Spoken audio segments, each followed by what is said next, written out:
Hi, my name is Selena Cáceres, and I am doing a podcast video surrounding toxic relationships and parenting styles and how does that look like in relationships later on in life, surrounding adolescence and emerging adulthood. So I am 22 years old. I am Hispanic. My current year in college is between junior and senior. I am pursuing my HDFS degree so I can hopefully work with the foster care system or adoption agencies. Still thinking about maybe getting my master's degree in social work. But this is my co-host. His name is Leo. I'm 24, self-employed, currently not in school just because I have a lot of things going on, but goals in life are just to be successful and whatever it is I do end up doing. So on TikTok, I have been seeing a lot of videos where there's a thing called like high value women or high value man, and how there's women that their sole purpose is to spread their message about getting a man to take care of them.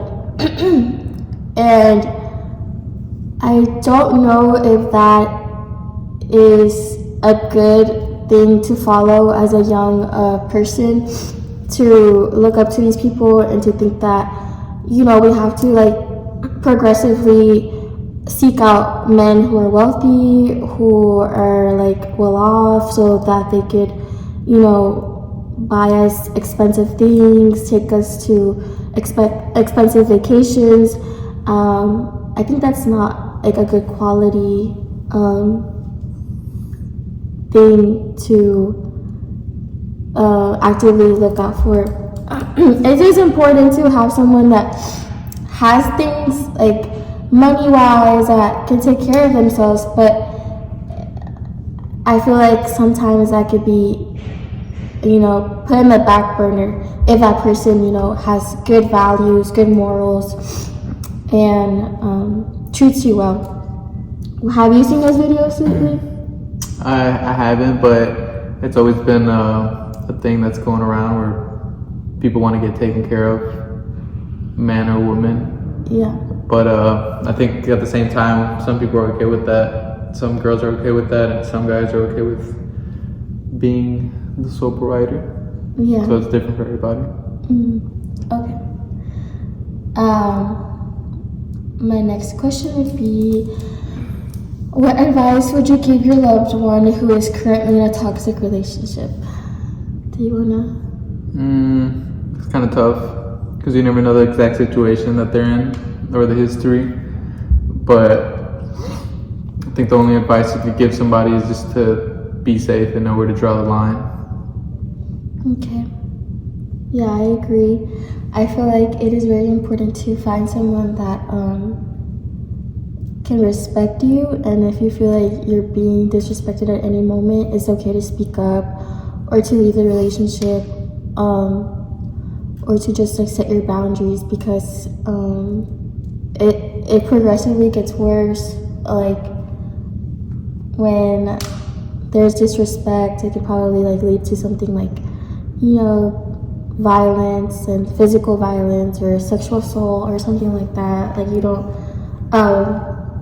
condone like,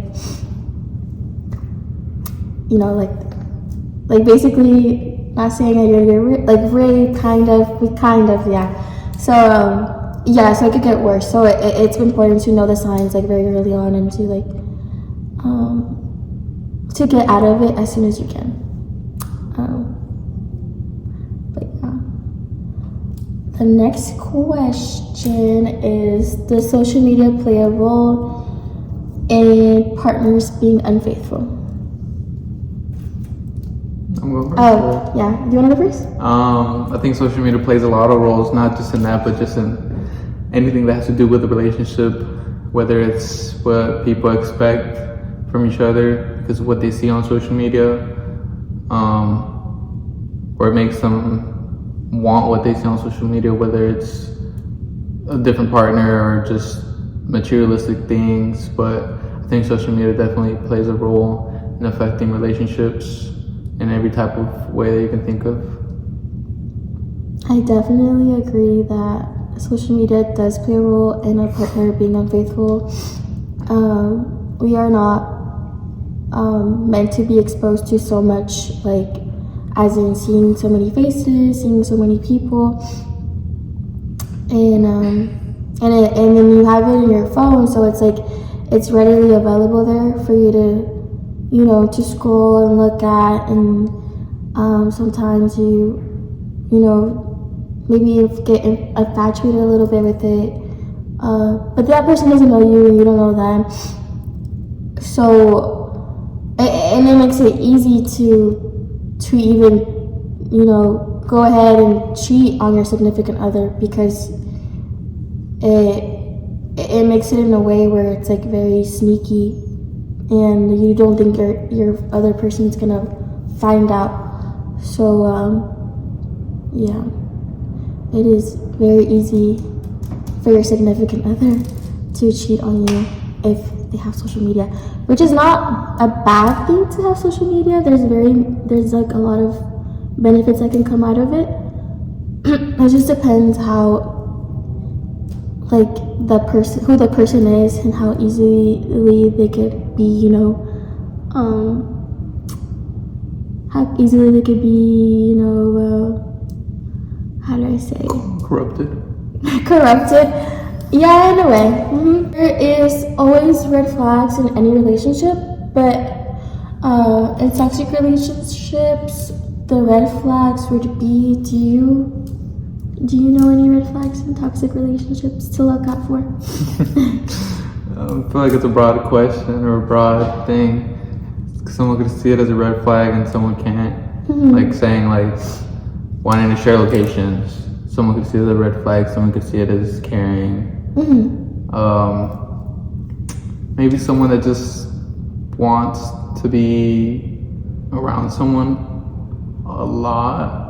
But again, someone could just see that as them just wanting to be together, Yeah. But I would say that probably like not wanting to be having time apart from each other, having their own lives. So you're saying that when someone is around their significant other, a lot of the time is because, or it's a red flag? Maybe they're too attached. And they don't have a life outside of their... Well, the relationship, yeah. Okay. They're not bettering themselves. Okay. That makes sense. My red flags in a toxic relationship would be someone who is very demanding or guilt trips. So they want it their way or no way, and they don't accommodate to your feelings or to what you have going on. They want to be the number one in your life, and if you don't make it happen, they make you feel really bad for it, and I think that's a really big red flag.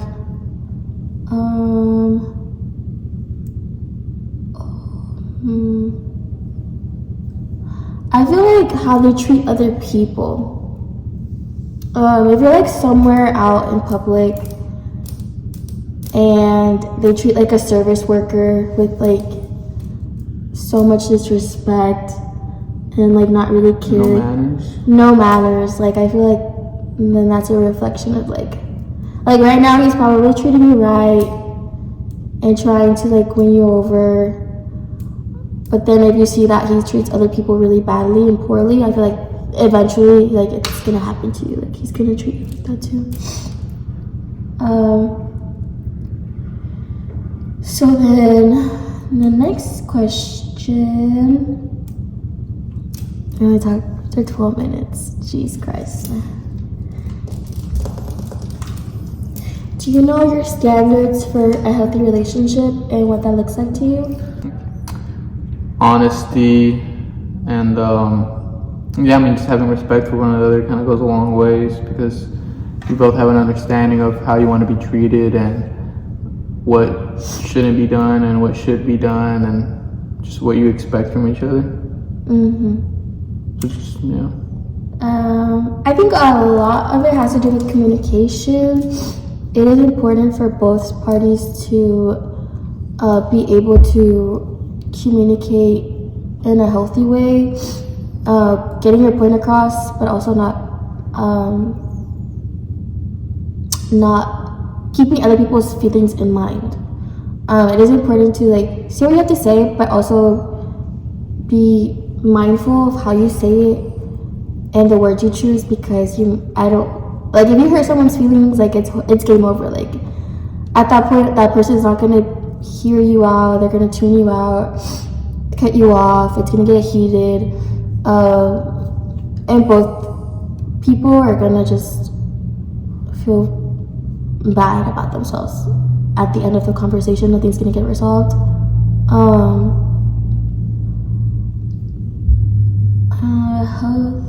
Another standard, I feel like each person needs to have things going on for themselves. Someone has their job that they're really focused on, or school that they're really focused on, and they're trying to do things with it, because they see that their future is important to them too.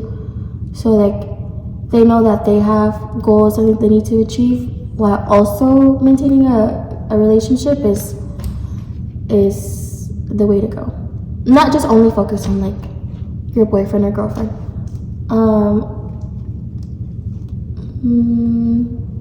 Maybe I'm gonna add another one. A standard.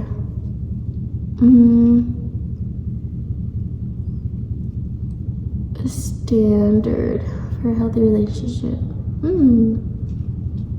How would you like to be treated? Just with respect. Yeah. Just how you would want to be treated yourself. The golden rule. Right. I don't even know the golden rule. Do what? Do to someone as how you would like to be done. Or in the Bible? Well, I was thinking about Fallout. They said it in the Fallout show. I agree. Or in kindergarten when they would teach you the relationship, except it's more intimate than any, regular relationship. True. True. Also,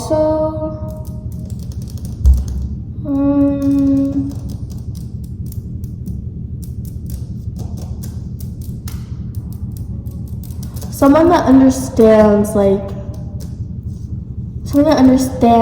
your traumas, or someone that understands your background and how you were raised, and that they can relate to you, and then they won't make you feel bad for it. I think that's very important. Someone that understands you and your feelings, and not dismisses them. I think that's really important too. So then, have there been moments in a relationship where you knew that you should have left, but you still stayed? And why did you stay? Maybe there's been moments where I thought about it. But the reason I stayed was just because of how I felt for the person, or knew how the person felt about me. So that kind of keeps you going, knowing that, in the moment something might happen, or argument might ensue, but at the end of the day, you got to remember that. When you're arguing with someone, when things are being said or done, they're not in the same mindset. They're angry. They have something within them that's causing them to do something. So you have to remember that at the end of the day, if that person truly loves you and cares for you, then it'll keep you around, you know? I don't know if that makes sense. It makes sense. Yeah. But do you value love over loyalty or loyalty over love? I think it ties within each other. Love and loyalty. Okay. I think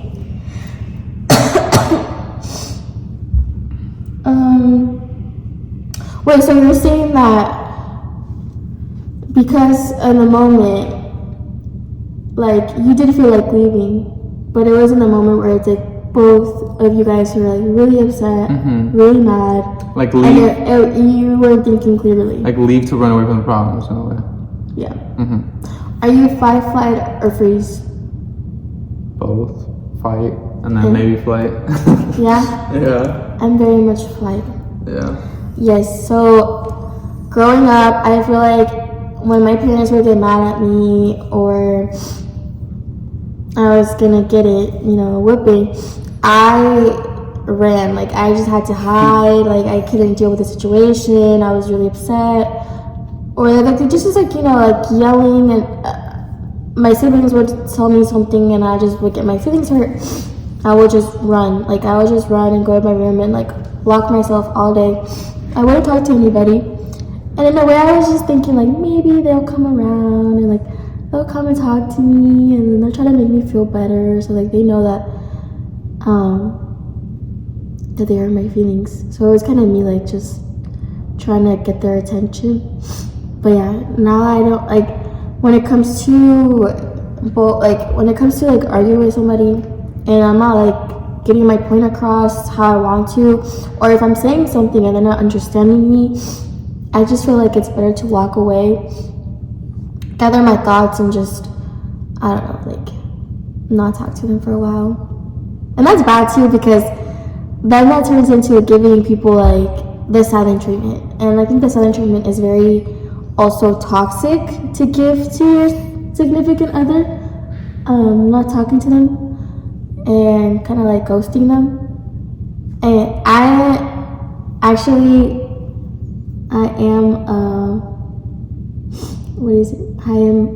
I've done that. So to you, right? I've done that to you where I have ghosted you, and I just kind of like, I get upset and I just block him and you can't reach me. But I'm trying to work on that because it's not okay. And then that brings me back to remember how my parents would be mad at me, and I'll try to come around, try to talk to them, especially my mom. She would just like give me one word answers, or she'll just like look at me up and down, and then she'll continue doing what she was doing, and that'll make me feel bad. And I'm just like, okay, like maybe I'll try again later. But I hate that feeling. Like, I hate that feeling of when you're trying to talk to someone and then they purposefully ignore you. Like, they know that they're making you feel bad. And it works every time, so I'm working on that too, because it's not a good feeling. Tell us about how you were raised, and do you think the relationship that you had with your parents as a child is now affecting your relationships as an adult? Well, So first, how were you raised? I was raised with busy parents, which allowed me to do things I shouldn't have been able to do and hang out with people I shouldn't have been able to hang out with. I wouldn't say I was neglected, but I pushed my parents away, so I kind of always felt like I grew up alone. I would say it kind of affected my relationships, not just relationships, but friendships. It affected me in general, just because I was always, I always felt like I was alone, like it was just me. So, you know, that kind of just plays into how I feel nowadays, where it's just you, you know, you got you and yourself and that's it.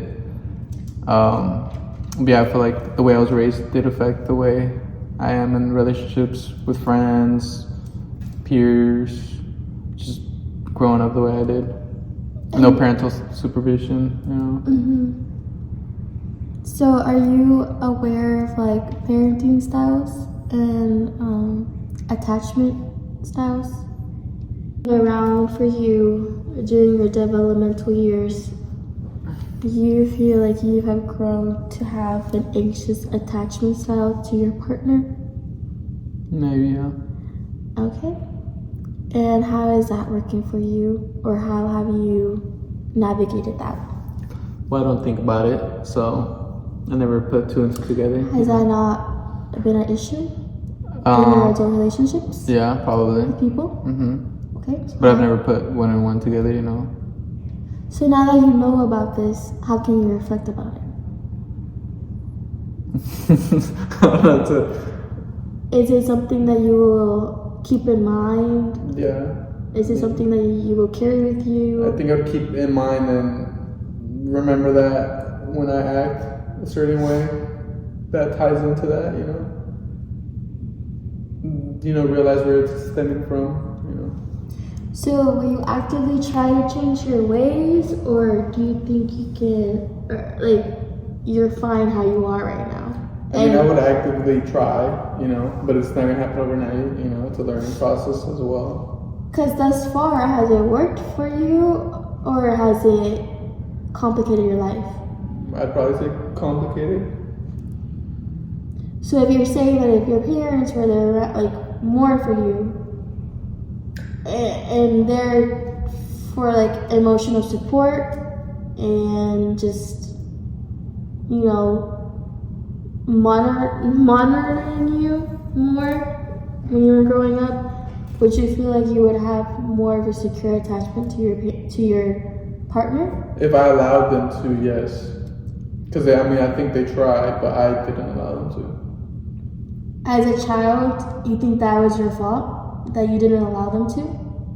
Was it my fault? As in, you think you have some, like, you have some type of ownership of like, oh, Of why? I didn't allow them, so Yeah. that's on me.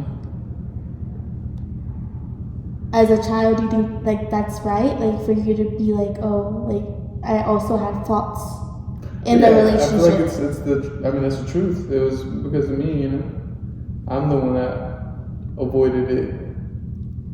You avoided it, or were you not allowed to feel like you could go to them? Yeah, that's how I made myself feel. I avoided it. I pushed myself to be that way. That's interesting. Has there been a time where your parents were like, oh, you can come to us or whatever you need, you can talk to me? Or not like necessarily being so direct about it, but in a way coming to you, talking to you, and like being human and saying, oh, like, you know, growing up, this is how, you know, things were for me. And I don't want you to feel like this. So if you need to, like, you know, talk about it, let me know. Has there ever been a conversation in that way? Not really. So you and your parents never talked about feelings, emotions? Not necessarily. I mean, it's like I don't come to them like that. You know, I come to them happy. You know, if I have a problem, I have anything going on, it's really within me. Like, I mean, when I broke my collarbone, they were looking out for me. They were telling me like, "Oh, sleep here instead," or this and that. But I feel like growing up as a man as well, it's just me. Like, yeah, they're my family, they're there. But anything else, I need to handle myself. Okay. And as a Hispanic household that is very based off toxic masculinity, do you think that also plays a part with you not being able to tell your parents what's really going on with you if you're struggling in any type of way? But I think I put that on myself. Like the toxic masculinity isn't necessarily there. I don't think it was necessarily there growing up, but it just stemmed from me the way I am, the way my brain is wired, the things I've seen, and things I've experienced, or just social media, seeing things, it just always made it so like to keep it within me, with myself, you know. What things on social media?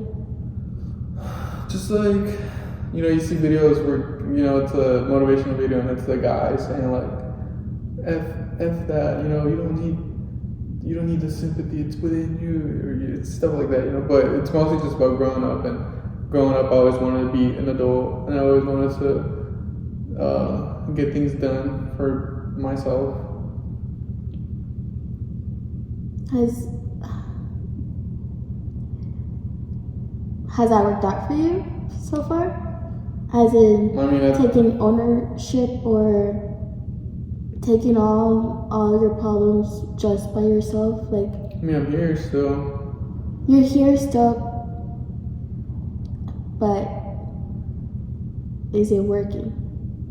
I mean, I made it this far, so I think you I are made 24. I've made it this far though, but I think I've made it You're work. still young. But I think I made it work. And you can still seek out help. Seek out a relationship with your parents. I made it work. So you're saying you're gonna take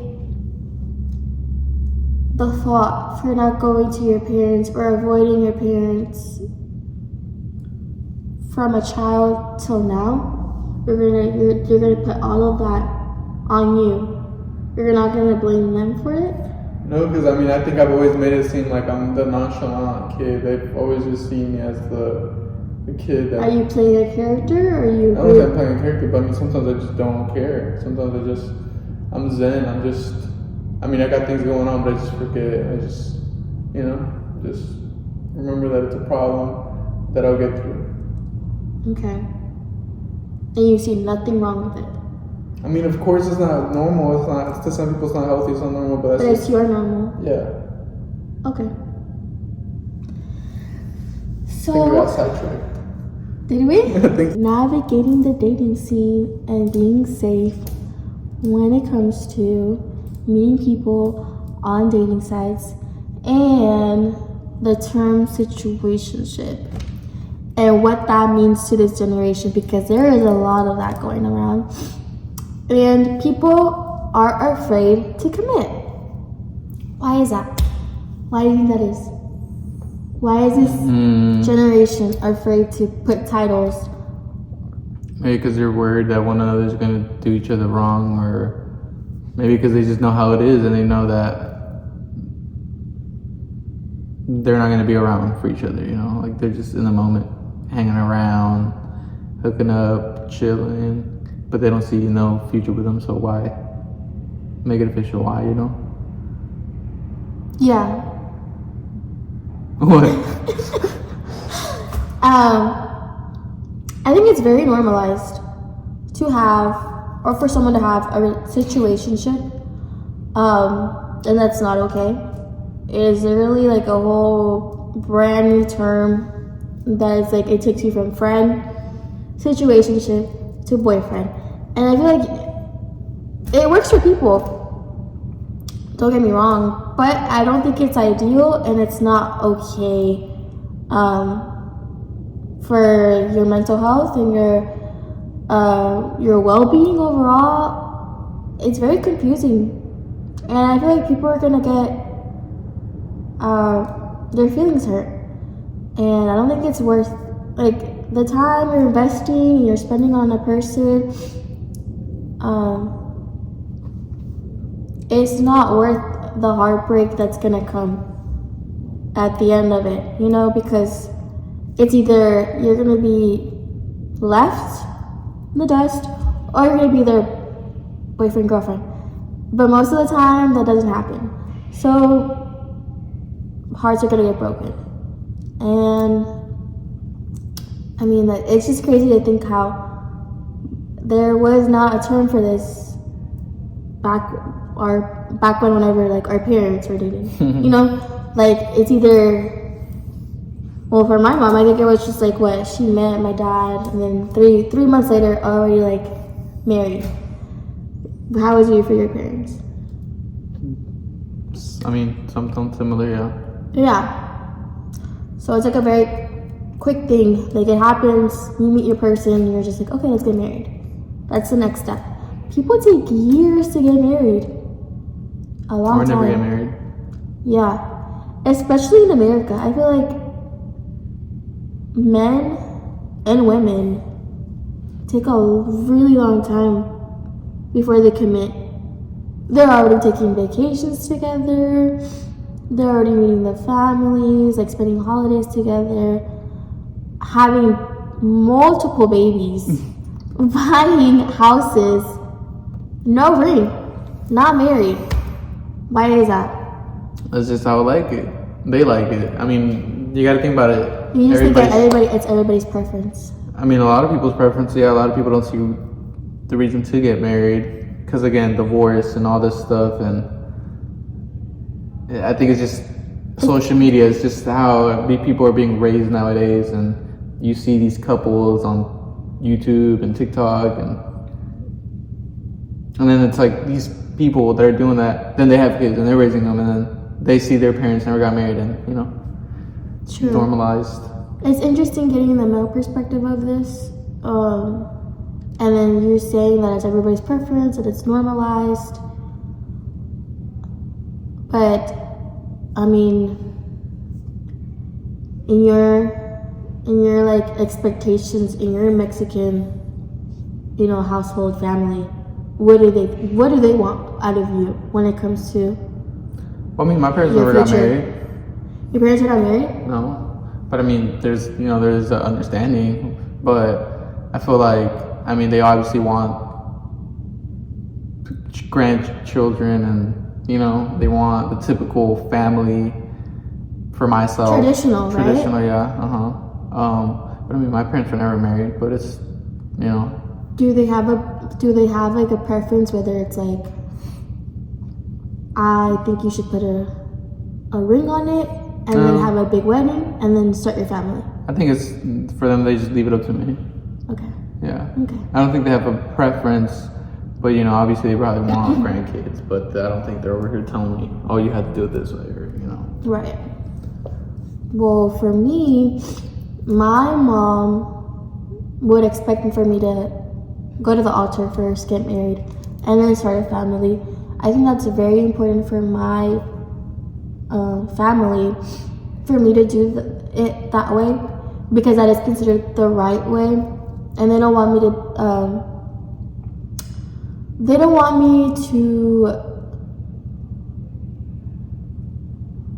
be with a guy who I will call my baby daddy.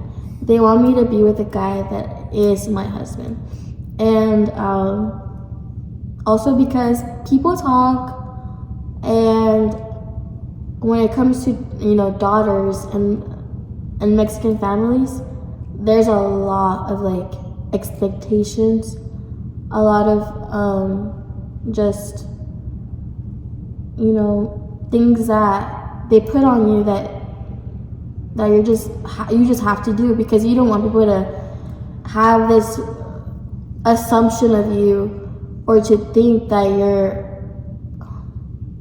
I don't know how to say it in like a nice way, about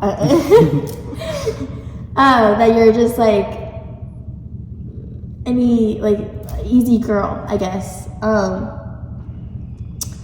So it's like when you get that ring in your finger, you got that big wedding, it's like you made it. That you made it in life, like, because no one else is doing it. It's very rare for now to be invited to a wedding. I feel like there's baby showers every other month. Mm-hmm. No one's getting married, and the camera moved. It's okay. It's not okay, guys.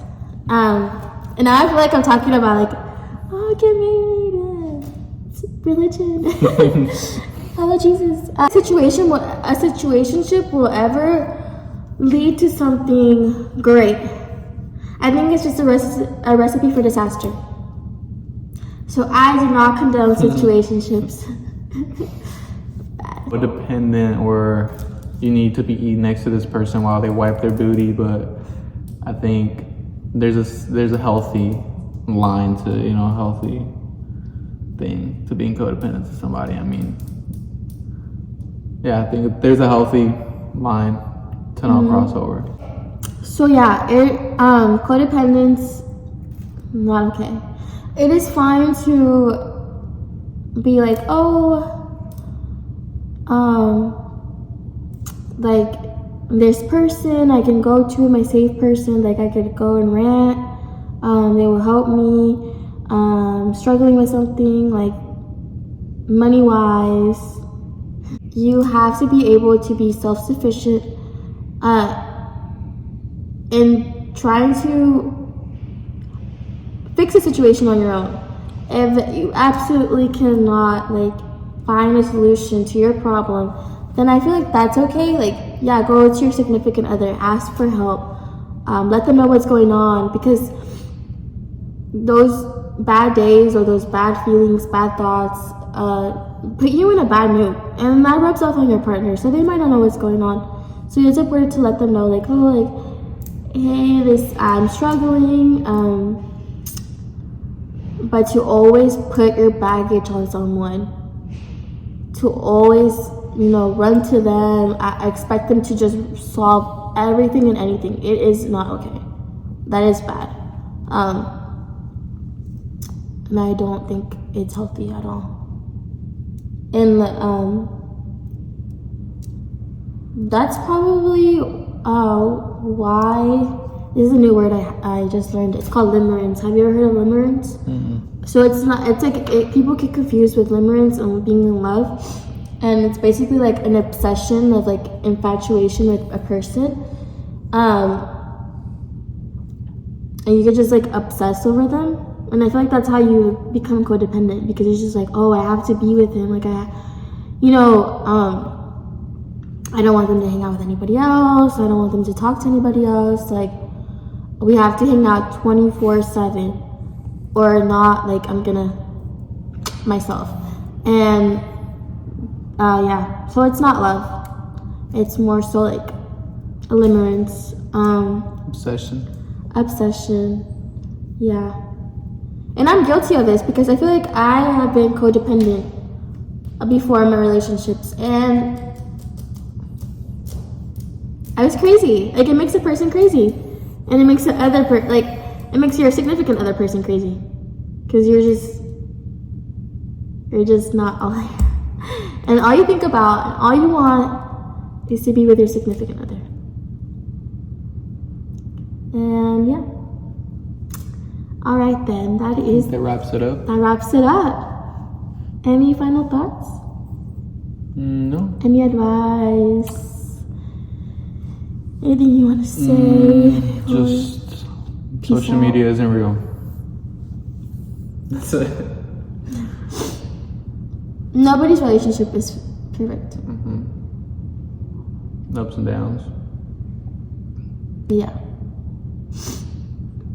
I don't know what else to say. I think that wraps it up pretty well. Do you think so? Mm-hmm. Okay. All right then. Until next time.